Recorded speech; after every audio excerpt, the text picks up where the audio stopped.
Valideynlər sırf sizin təhsil mərkəzini seçməlidirlər?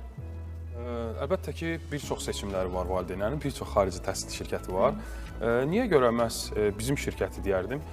Bizim şirkət çünki təsdiq olunmayan universitetlərlə əməkdaşlıq edilmir. Yəni bizdə bütün universitetlər ancaq Azərbaycanda təsdiq olunan universitetlərdir. Bu birinci və ikinci odur ki, şəffaf şəkildə fəaliyyət göstəririk.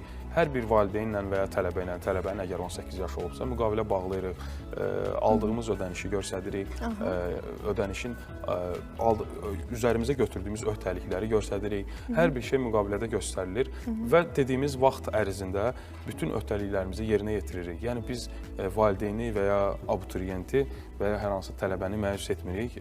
Bəzi şirkətlər kimi Əsas məsələ. Bəli, əsas məsələ. Yəni biz çalışırıq ki, bir şirkət kimi yox, bir dost kimi, bir yaxın kimi münasibət saxlayaq tələbə ilə. Həm gələcək həyatında universiteti bitirdikdən sonra, həm universitet dövründə, yəni çalışırıq ki, əlimizdən gələn köməkliyi göstərək. Tələbələrə göstərəsiniz. Bəs valideyn bu zaman